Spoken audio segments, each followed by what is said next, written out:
ہماری وہ بہنیں، ہماری وہ بیٹیاں، ہماری وہ بچیاں جو آج کالجز میں اور یونیورسٹی میں اور غیر مسلم لڑکوں کے ساتھ بھاگ جاتی ہیں اور مندروں میں جا کے، چرچوں میں جا کر، دوسری جگہوں پر جا کر ان کے ساتھ مانگ میں سندور بھر رہی ہیں، اپنا دھرم پریورتن کر رہی ہیں، اسلام کو چھوڑ رہی ہیں۔ اسلام کے اندر ایسی لڑکیوں میں، ہمارے سماج میں جو چیزیں پائی جا رہی ہیں ان تمام چیزوں کی طرف آج اشارہ ہوگا۔ اللہ کے رسول نے اپنی 23 سالہ نبی، 23 سال میں آپ نے کیا کیا لوگوں کو بتایا، ان تمام چیزوں کا خلاصہ اس خطبے کے اندر پیش کر۔ مسلمان کے خون کی کتنی عزت ہے، لیکن ماں بہن بیٹیوں کی عزت اس سے بھی کسی شادی شدہ شخص نے کسی کی بہن بیٹی کے ساتھ زنا کیا ہے تو پھر اس شادی شدہ آدمی کو نہیں چھوڑا جائے گا۔ ونعوذ باللہ من شرور انفسنا ومن سیئات اعمالنا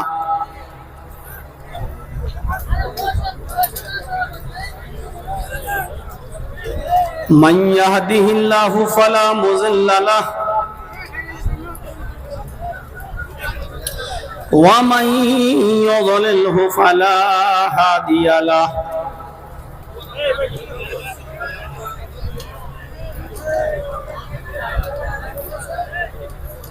وأشهد أن لا إله إلا الله وحده لا شريك له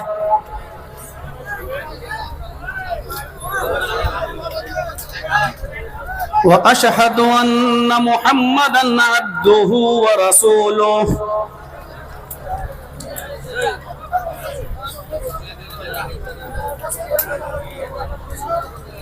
أما بعد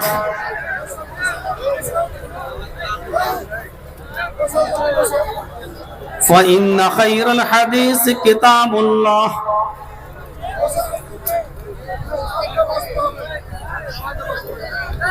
وخير الهدي هدي محمد صلى الله عليه وسلم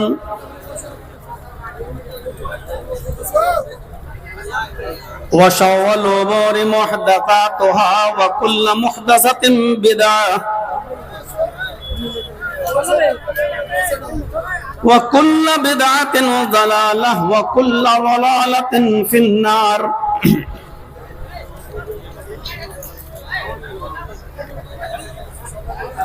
أعوذ بالله من الشيطان الرجيم بسم الله الرحمن الرحيم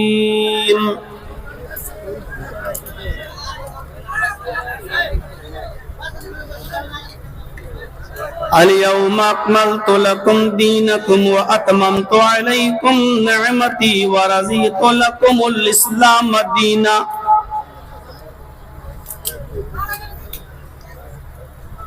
رب اشرح لي صدري ويسر لي أمري واحلل عقدة من لساني يفقهوا قولي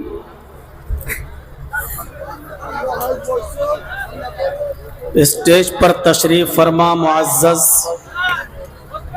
معقر علماء کرام، علاقے کے باوقار اور معزز احباب،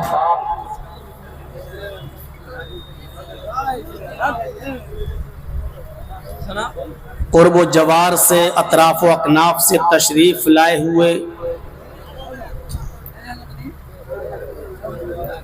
ہزاروں کی تعداد میں بیٹھے ہوئے ہمارے محترم سامعین حضرات، پردہ نشین اسلامی خواتین، ماں اور بہنوں، قوموں ملت کے لائق ور نوجوانوں اور عزیز بچوں،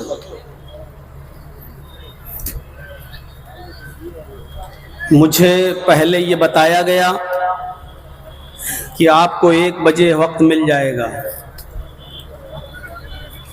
لیکن پھر میں نے محسوس کیا کہ 1 بجے تک تو چندہ ہی ہو رہا ہے، اور پھر حسین سلفی صاحب کے بعد عبداللہ سالم چترویدی صاحب بھی تشریف لا چکے ہیں، ان کو بھی بولنا ہے، تو مجھے محسوس ہو چکا تھا کہ اب میرا وقت 2 کے بعد ہی آئے گا۔ آپ نے آج کے اس جلسے کو بہت ہی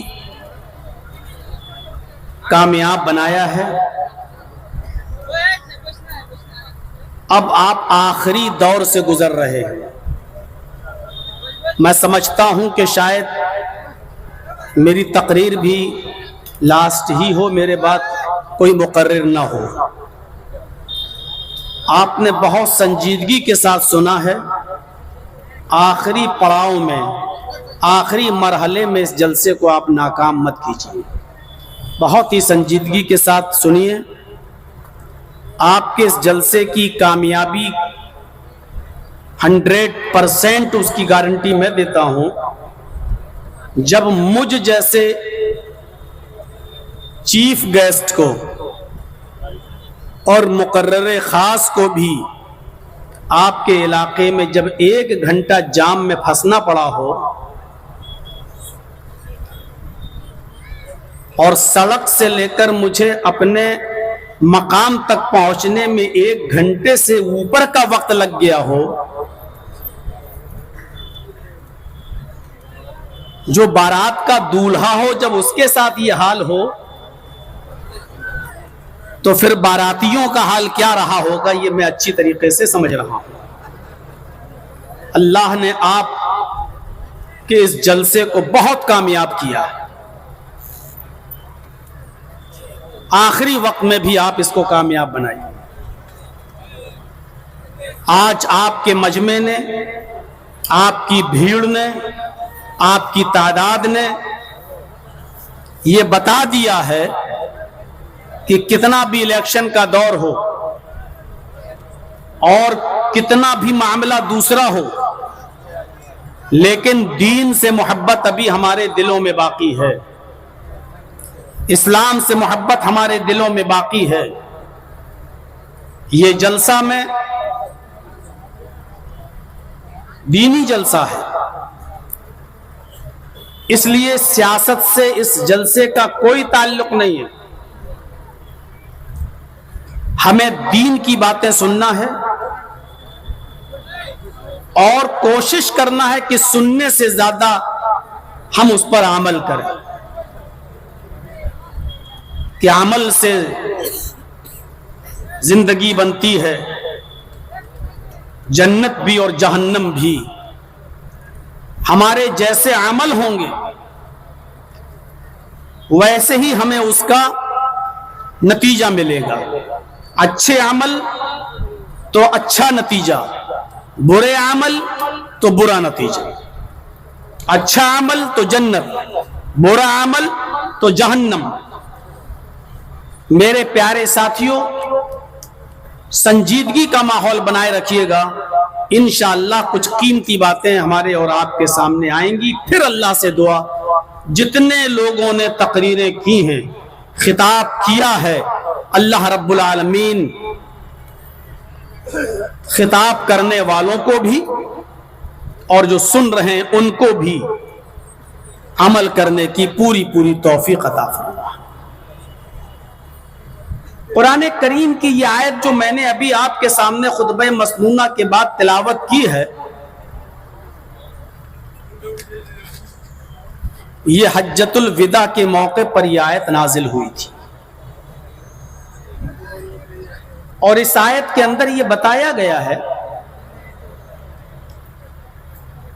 کہ اسلام مکمل ہو چکا ہے، دین مکمل ہو چکا ہے، دین کے اندر کوئی کمی باقی نہیں رہی. الیوم اکملت لکم دینکم، آج میں نے تمہارے لیے تمہارے دین کو مکمل کر دیا. وَأَتْمَمْتُ عَلَيْكُمْ نِعْمَتِي، اور اپنی نعمتوں کا اتمام کر دیا، اس کو بھی پورا کر دیا. جو چیزیں حلال ہونا تھی حلال ہو چکی، جو چیزیں حرام ہونا تھی حرام ہو چکی. آج کے بعد اب نہ حلال چیز حرام ہوگی نہ حرام چیز حلال ہوگی. اپنی تمام نعمتوں کا اتمام کر دیا. وَرَضِيتُ لَكُمُ الْإِسْلَامَ دِينًا، اور میں اسی دین اسلام سے راضی اور خوش ہو گیا. اللہ تعالی اسی اسلام سے راضی اور خوش ہوا ہے جو اسلام ہمیں جناب محمد الرسول اللہ صلی اللہ علیہ وسلم نے دیا ہے۔ یاد رکھیے گا ایک چیز، اگر کوئی کام ہمیں اللہ کے نبی نے نہیں دیا، رسول اللہ نے نہیں دیا، آپ کے صحابہ نے اگر اس پر عمل نہیں کیا اور ہم اس کام کو دین سمجھ کر کریں تو وہ کام کبھی دینی کام ہو ہی نہیں سکتا۔ امام مالک رحمت اللہ علیہ تو یہ فرمایا کرتے تھے، من ابتدع فی الاسلام بدعۃ یراها حسنۃ فقد زعم ان محمدا قد خان الرسالہ۔ امام مالک رحمت اللہ علیہ کا فرمان ہے کہ اگر کوئی شخص دین کے اندر نئی بدعت ایجاد کرتا ہے، دین کے اندر نئی چیز نکالتا ہے، جس کام کو اللہ کے نبی نے اور صحابہ نے نہیں کیا ہے، کوئی شخص اس کام کو کرتا ہے، یراہ حسنتن، اور اس کو اچھا سمجھتا ہے کہ یہ اچھا کام ہے، دین کا کام ہے، فقد زعم ان محمدن قد خان الرسالہ، تو وہ یہ عقیدہ رکھتا ہے، اس کا ایمان ہے اس بات پر کہ محمد الرسول اللہ نے رسالت کے ساتھ خیانت کی ہے، یعنی اللہ کا دین ہم تک مکمل نہیں پہنچائے۔ سمجھ لیجیے آپ، اگر کوئی شخص یہ کہے کہ ارے اچھا ہی تو ہے یہ کام، اس میں برائی کیا ہے، اور وہ کام اسلام میں نہیں ہے، وہ کام دین میں نہیں ہے، وہ کام اللہ اور کے رسول اور صحابہ نے نہیں دیا ہے، اور کوئی کہے کہ اس میں برائی کیا ہے، ارے اچھا ہی تو کام ہے یہ، تو وہ یہ عقیدہ رکھتا ہے کہ محمد الرسول اللہ نے دین کو مکمل نہیں پہنچایا، دین کو کے ساتھ خیانت کی ہے۔ تو اس لیے میرے بھائیوں، دین وہی ہے جو اللہ کے نبی جناب محمد رسول اللہ نے ہمیں دیا۔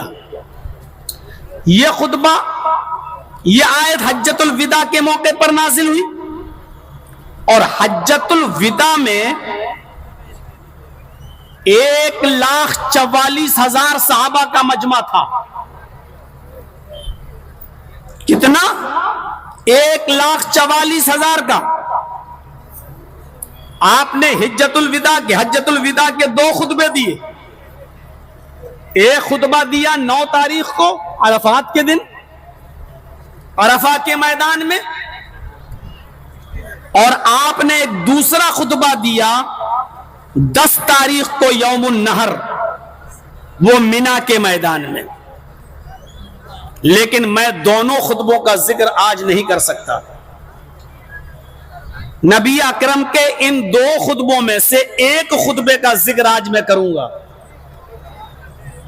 9 تاریخ کو عرفات کے میدان میں، عرفہ کے دن سورج ڈھل جانے کے بعد اپنی اونٹنی کسوہ پر بیٹھ کر آپ نے جو خطبہ دیا، اس خطبے میں جو چند باتیں آپ نے بتائیں، گویا کہ پوری زندگی آپ نے نبی بننے کے بعد 40 سال کے بعد 63 سال تک 23 سال کی محنت کا نچوڑ، 23 سال کی محنت کا ایسنس، 23 سال کی محنت اور دعوت و تبلیغ کا خلاصہ آپ نے 9 تاریخ کے خطبے میں پیش کر دیا تھا۔ صرف 10 منٹ یا 12 منٹ یا 15 منٹ کا خطبہ تھا بس وہ، اور اس خطبے کے الفاظ سنیے آپ، کتنی چیزیں اس خطبے میں آپ نے بتا دی۔ تو میرے بھائیوں، اس جمعے کے خطبے کا حال دیکھیے، اس حجۃ الوداع کے خطبے میں آپ نے کیا باتیں کہی۔ آج وہ خطبہ سن لیجیے آپ، حجۃ الوداع کا خطبہ۔ آپ نے اس خطبے کے اندر جو الفاظ ادا کیے مسلم شریف کی حدیث سے وہ الفاظ میں نقل کر رہا ہوں. بھیا اب تو بیٹھ جاؤ, مجھے معلوم تھا کہ صرف ویڈیو بنانے آئے ہو, نہیں بنانے دیا جائے گا تو اب تقریر سے کوئی مطلب نہیں, سننے سے اب جا سکتے ہیں آپ, لیکن ڈسٹرب مت کریے بیچ میں. اس خطبے کے اندر اللہ کے نبی صلی اللہ علیہ وسلم کے جملوں پر غور کیجئے. ان دماءکم واموالکم حرام علیکم کحرمت یومکم ھذا فی بلدکم ھذا فی شہرکم ھذا الا کل شیء من امر الجاہلیۃ تحت قدمی موزون ودماء الجاہلیۃ موضوعۃ وان اول دم نزع من دمائنا دم ابن ربیعہ بن الحارث کان مسترضعا فی بنی سعد فقتلہ ہذیل ورب الجاہلیۃ موضوع وَإِنَّ أَوَّلَ رِبًا أَزَوْ رِبَانَ رِبَا عَبَّاسِ بْنِ عَبْدِ الْمُطَّلِبِ فَإِنَّهُ مَوْضُوعٌ كُلُّهُ فَاتَّقُوا اللَّهَ فِي النِّسَاءِ فَإِنَّكُمْ أَخَذْتُمُوهُنَّ بِكَلِمَةِ اللَّهِ بِأَمَانِ اللَّهِ وَاسْتَحْلَلْتُمْ فُرُوجَهُنَّ بِكَلِمَةِ اللَّهِ. ابھی آدھا خطبہ ہوا ہے, ضرورت پڑے گی تو خطبے کا اور حصہ بعد میں پورا کر دیا جائے گا, پہلے اس آدھے خطبے کو سمجھا دوں. اللہ کے نبی اس خطبے میں فرماتے ہیں مسلمانوں, ابھی میں نے بتایا مجمع کتنا تھا, بھیڑ کتنی تھی, آپ لوگ تو یہ چند ہزار لوگ نہیں کر پا رہے ہیں کنٹرول. 1,44,000 کا مجمع تھا, مائک بھی نہیں تھا اس زمانے میں, اور اللہ کے رسول اپنی قصوہ نامی اونٹنی پر بیٹھ کر یہ خطبہ دے رہے ہیں اور سارے لوگ سن رہے ہیں, غور سے سن رہے ہیں, کوئی اٹھ نہیں رہا, بیٹھ نہیں رہا ہے, کسی کو کھجلی مچتی ہے تو کھجاتا بھی نہیں, کسی کے سر پہ مکھی بیٹھی ہے تو اڑاتا بھی نہیں. اتنا سننے کا شوق تھا صحابہ کے اندر کہ اللہ کے رسول صلی اللہ علیہ وسلم کے جملے ہمارے کان میں بیٹھ جائیں, ہمارے دماغ میں بیٹھ جائیں اور نکلنے نہ پائے ہمارے دل و دماغ سے. اتنی غور سے سن رہے ہیں اللہ کے رسول کا خطبہ. آپ نے فرمایا مسلمانوں, تمہارا خون اور تمہارا مال آپس میں ایک دوسرے کے اوپر حرام ہے. ان دماءکم واموالکم حرام علیکم کحرمت یومکم ھذا. مسلمانوں, تمہارا خون اور تمہارا مال ایک دوسرے کے اوپر ایسے ہی حرمت والا ہے جیسے آج کا دن عرفے کا دن حرمت والا ہے, کا حرمت یومکم ھذا, جیسے آج کا دن پاکیزہ ہے, حرمت والا ہے, عزت والا ہے, جیسے تم عرفہ کے دن کی عزت کرتے ہو. ہر مسلمان عرفہ کے دن کی عزت کرتا ہے کہ نہیں کرتا؟ 9 تاریخ کو روزہ رکھتا ہے کہ نہیں رکھتا ہے؟ عرفہ کا دن عزت والا دن ہے. جو عرفہ کے دن 9 تاریخ کا روزہ رکھتا ہے اس کے 1 سال کے اگلے اور 1 سال کے پچھلے گناہ معاف کر دیے جاتے ہیں. اتنا بڑا عزت والا دن ہے وہ.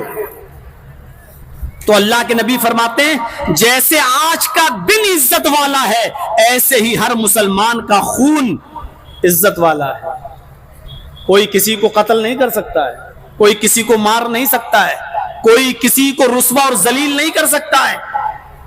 اور پھر خون کے ساتھ ساتھ آپ نے ایک جملہ اور ادا کیا, مال بھی عزت والا ہے.